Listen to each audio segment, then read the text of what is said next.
ጤና ይስጥልኝ። ሰኔ 21 2018 ዓ.ም ከመረብ ሚዲያም አርዕስተ ዜናውን በማስቀደም ዕለታዊ መረጃዎችን የምናሰማችሁ ይሆናል።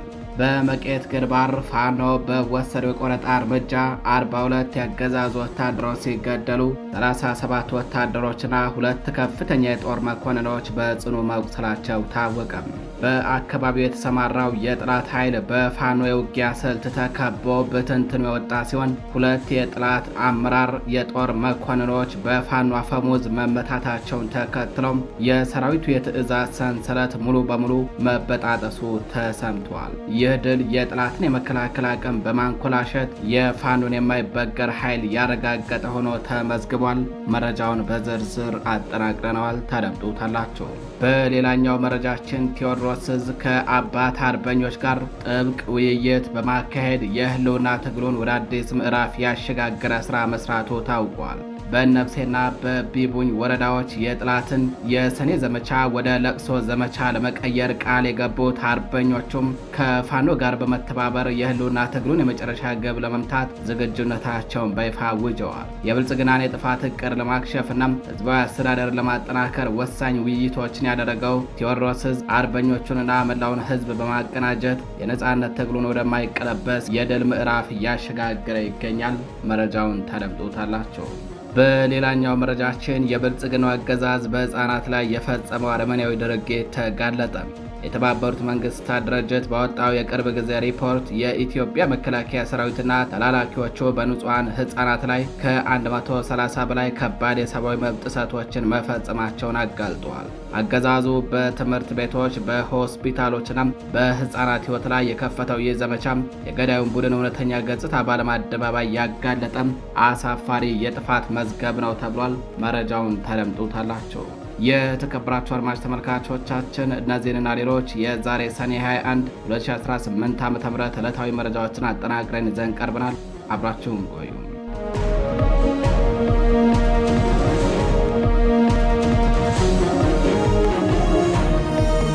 ወደ ቀዳሚው መረጃችን እናልፋለን። በመቄት ግንባር ፋኖ በወሰደው የቆረጣ እርምጃ የብልጽግና ኃይል አከርካሪው መሰበሩ ታወቀ።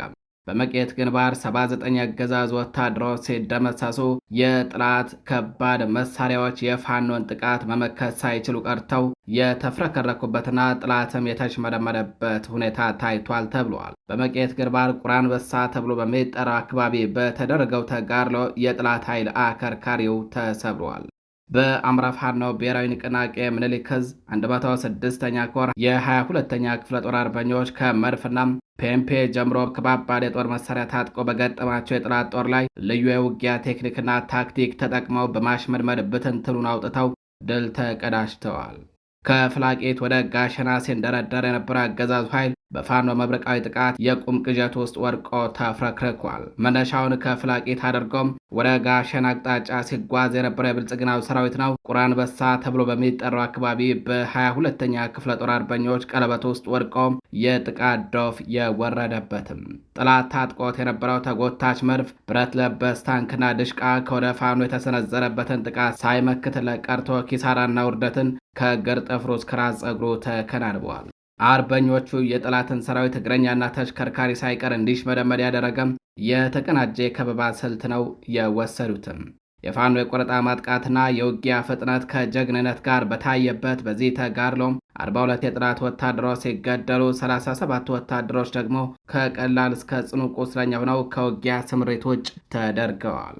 በጽኑ ከቆሰሉት መካከል 2 ከፍተኛ የጦር መኮንኖች የሚገኙበት ሲሆን እነዚህ አመራር የጦር መኮንኖች በፋኖ አፈሙዝ ሲመቱ የሰራዊቱ የትዕዛዝ ሰንሰለት መበጣጠሱን የታወቀው።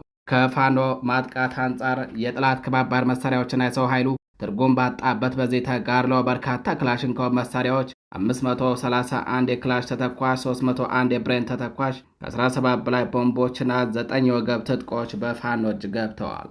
106ኛ ኮር በሚዲያና ኮሚኒኬሽን ክፍሉ በኩል እንደገለጸው ይህ ድል የመላው አማራ ሕዝብ የህልውና ትግል ማሳያ ነው ብለዋል። መቄት ላይ የተመዘገበው ድል የብልጽግናን የውድቀት ጉዞ የሚያፋጥንና ፋኖዎች የትኛውንም የጥላት ኃይልና ምሽግን ለመደምሰስ ዝግጁ መሆናቸውን ያሳየ ነው። አድማጭ ተመልካቾቻችን ወደ ሌላኛው መረጃችን እናልፋለን። የቴዎድሮስ ዕዝ ከአባት አርበኞች ጋር ጥብቅ ውይይት በማካሄድ የህልውና ትግሉን ወደ አዲስ ምዕራፍ ያሸጋገረ ስራ መስራቱ ታውቋል። በነብሴና ቢቡኝ ወረዳዎች በተካሄደ ውይይት የጠላትን የሰኔ ዘመቻ ወደ ለቅሶ ዘመቻ እንቀይረዋለን ሲሉ አባት አርበኞች አቋማቸውን ይፋ አድርገዋል። በቴዎድሮስ ዕዝ 201ኛ ኮር 54ኛ ክፍለ ጦር ነብሴና ቢቡኝ ወረዳዎች ከህዝብና ከአባት አርበኞች ጋር በመወያየት የህልውና ትግሉን ለማጠናከር የሚያስችሉ ስራዎችን እያከናወነ ይገኛል። ሰኔ 19 2018 ዓ.ም በነብሴ ወረዳ ሀገረ ሰላም ቀበሌ በተካሄደው የህዝብ ውይይት የወረዳው ጊዜያዊ መንግስት አመራሮችና የቴዎድሮስ ዕዝ 201ኛ ኮር 54ኛ ክፍለ ጦር አመራሮች ተገኝተዋል። በውይይቱ ወቅት በወረዳው የሚስተዋሉ የፍትህ አሰጣጥና የመልካም አስተዳደር ችግሮች ተለይተው የመፍትሄ አቅጣጫ ተቀምጦላቸዋል። በጸጥታ ዙሪያ ያሉ ስጋቶችን በመለየት የህብረተሰቡን ደህንነት ለማረጋገጥ የሚያስችሉ የጋራ ስምምነቶች ተደርሰዋል። የህዝባዊ አስተዳደሩ ለማጠናከር የሚያግዝ የሀብት አሰባሰብና የወል መሬት አጠቃቀም ላይ ውይይት ተካሂዷል። የፋኖ ትግል ካለፈበት ሂደት አንስቶ አሁን ላይ የደረሰበት ደረጃና የወደፊት ትግል አቅጣጫዎች ላይ አጭር ማብራሪያ ተሰጥቷል። በተመሳሳይ ዕለት ማለትም ትናንት ሰኔ 20 2018 ዓ.ም በቢቡኝ ወረዳ ደብረ ዘይት ኩችትና አዞሬ መድኃኔዓለም ቀበሌዎች በተካሄደ ውይይት የአባት አርበኞች ለግዳጅ ዝግጁ መሆናቸውን በይፋ አስታውቀዋል። በዚህ መድረክ ላይ የወረዳው ጊዜያዊ መንግስት የጸጥታ ኃላፊዎችና አስፈጻሚ ኮሚቴዎች ተገኝተዋል። የፋኖ የጀርባ ደጀን የሆኑት አባት አርበኞቹ የትግሉን ቁመናና ፋይዳ በተመለከተ ግንዛቤ ከወሰዱ በኋላ የሚከተሉትን አቋሞቻቸውን አንጸባርቀዋል። የአገዛዙን ሰራዊት ለመመከት የሚደረገውን የሰኔ ዘመቻ በሙሉ አቅም እንደሚቀላቀሉ አረጋግጠዋል። ትግሉ የመጨረሻውን ግብ እስኪመታና የአማራ ሕዝብ ነጻነት እስኪረጋገጥ ድረስ ከፋኖ ጎን በመቆም እስከ መጨረሻው እንደሚታገሉም ቃል ገብተዋል። አርበኞቹ የጠላት የሰኔ ዘመቻ እቅድን ወደ ለቅሶ ዘመቻ እንቀይረዋለን በማለት ቁርጠኛ አቋማቸውን አስተጋብተዋል። በአማራ ፋኖ ብሔራዊ ንቅናቄ ቴዎድሮስ ዕዝ 201ኛ ኮር 54ኛ ክፍለ ጦር በሁለት ወረዳዎች እያደረገ ባለው እንቅስቃሴ የህዝብ ድጋፉን በማጠናከርና በአደረጃጀት በመቀጠል ትግሉን ወደ ተጠናከረ ምዕራፍ እያሸጋገረ እንደሚገኝ ተገልጿል። በሌላኛው መረጃችን የኢትዮጵያ ወታደሮች በህፃናት ላይ የሚፈጽሙት ጥቃት ተባብሶ መቀጠሉ ተነገረም። በኢትዮጵያ ወታደሮች ከ130 በላይ ከባድ የመብት ጥሰቶች መፈጸማቸውን የተባበሩት መንግስታት ድርጅት አስታውቋል። የተባበሩት መንግስታት ድርጅት እንደ አውሮፓውያን አቆጣጠር በ2025 በኢትዮጵያ ውስጥ በ72 ህጻናት ላይ የተፈጸሙ 130 ከባድ የሰብአዊ መብት ጥሰቶችን ማረጋገጡን ይፋ አድርጓል። በሪፖርቱ መሰረት ጉዳት ከደረሰባቸው ህጻናት መካከል 42 ወንዶች፣ 18ቱ ሴቶች ሲሆኑ ቀሪዎቹን መለየት አልቻልኩም ብለዋል። ድርጅቱ አክሎም የህፃናት እገታ፣ የጤና ተቋማትና የትምህርት ቤቶች ጥቃት አሳሳቢ መሆኑን አስታውቋል። በተጨማሪም የሰብአዊ ረድኤት ለሚያስፈልጋቸው ለመድረስ በተሞከረበት ወቅትም በአገዛዙ ሰዎች ክልከላ እንደነበረ አንስተዋል።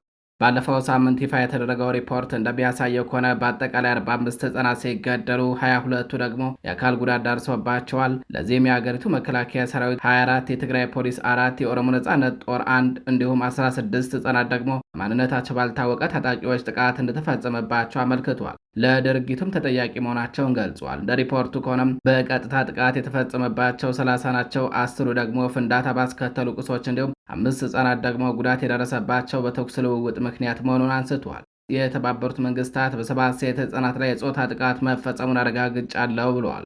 ከዚህ በተጨማሪ በ19 ትምህርት ቤቶችና በ14 ሆስፒታሎች ላይ በአጠቃላይ 33 ጥቃቶች ተፈጽመዋል ሲል በሪፖርቱ አስፍሯል። ይህም በትምህርት ቤቶች ውስጥ ጥበቃ ሊደረግላቸው የሚገቡ ከ60 በላይ መምህራንን ያካተተ መሆኑ ተነግሯል። ድርጅቱ በህፃናት ላይ እገታ መፈጸሙን በሪፖርቱ ያመላከተ ሲሆን ከ8 ወር እስከ 15 ዓመት ዕድሜ ያላቸው 20 ህፃናት መታገታቸውን ገልጿል። አክሎም እርዳታ ለሚያስፈልጋቸው ሰዎች ሰብአዊ ረድኤት እንዳይደርሳቸው 25 ጊዜ የአገዛዙ ሰዎች ክልከላ መፈጸማቸውንም የተባበሩት መንግስታት ድርጅት ገልጿል።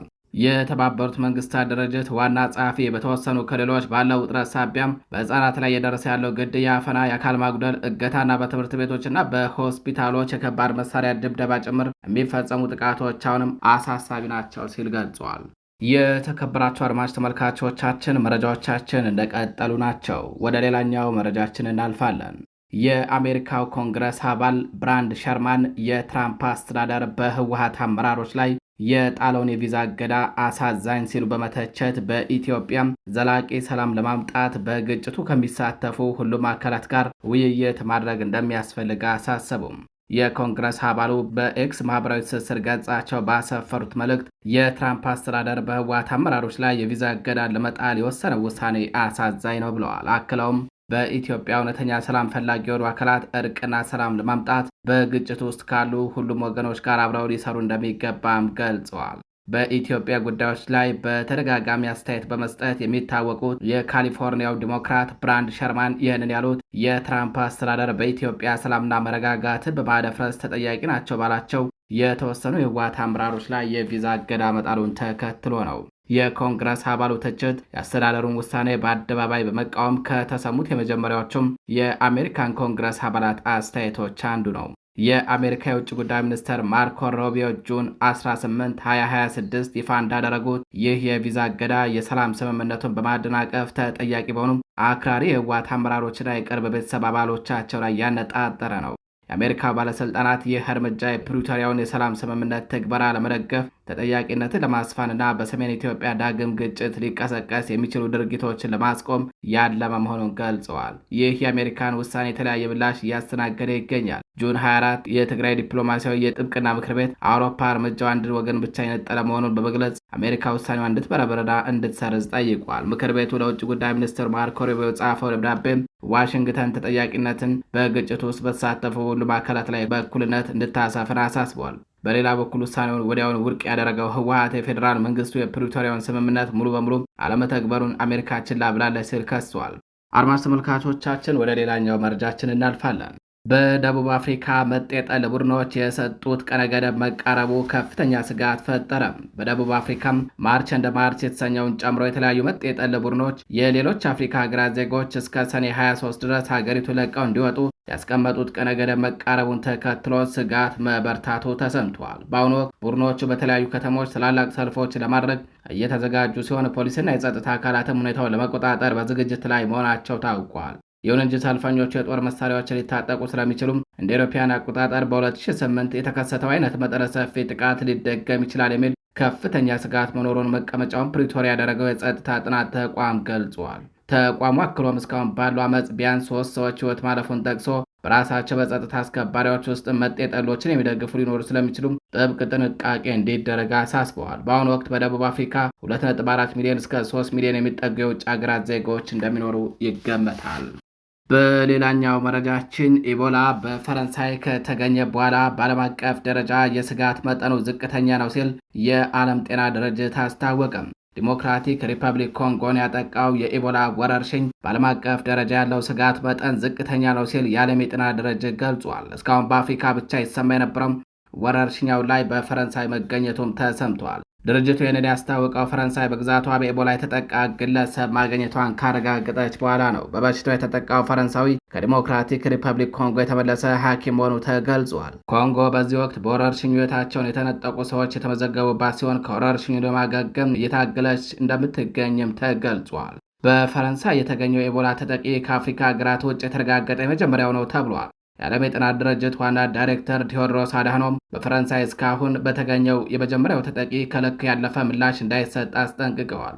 ለፍርሃት ምንም ምክንያት የለም ያሉት ዳይሬክተሩ ወረርሽኙ ለተቀረው ዓለም ያለው ስጋት ዝቅተኛ ነው ሲሉ አረጋግጠዋል። ለዓለም ስጋት አይሆንም ቢባልም ጉዳዩ ግን በሽታውን ፊት ለፊት ተጋፍጠው ለሚሰሩና ተገላጭነታቸው ከፍተኛ ላሉት ሁሉ ለሚያጋጥሟቸው አደጋዎች እንደ ማሳሰቢያ ሆኖ አገልግሏል ሲሉ አጽንኦት ሰጥተዋል። እስካሁን ወደ 80 የሚሆኑ የጤና ሰራተኞች ተይዘዋል ያሉት ዳይሬክተሩም ይህንን የሚያጋጥሟቸውን አደጋዎችና የኢንፌክሽን መከላከልና ቁጥጥር ማጠናከር አስፈላጊነትን ያሳያል ብለዋል። ከበሽታው ተጠቂ ጋር ግንኙነት የነበራቸውን ሰዎች ለመለየት ጥረቶች እየተደረጉ እንደነበር የገለጹ ሲሆን ዓለም አቀፉ የጤና ድርጅት ሀገራት ለዚህ ወረርሽኝ ምላሽ የሚሰጡ ሰራተኞች ደህንነቱ በተጠበቀ ሁኔታ እንዲሰማሩ እንዲደግፉ እየመከረ ነው በማለት ዳይሬክተሩ ገልጸዋል። ዳይሬክተሩ አክለውም ሰራተኞችን የሚያሰማሩ ድርጅቶች ስለ አደጋዎቹ እንዲሁም የተጋላጭነት አደጋን እንዴት መቀነስና ማስተዳደር እንደሚቻል ግልጽ መረጃ እንዲሰጡ የሚያደርግ ነው።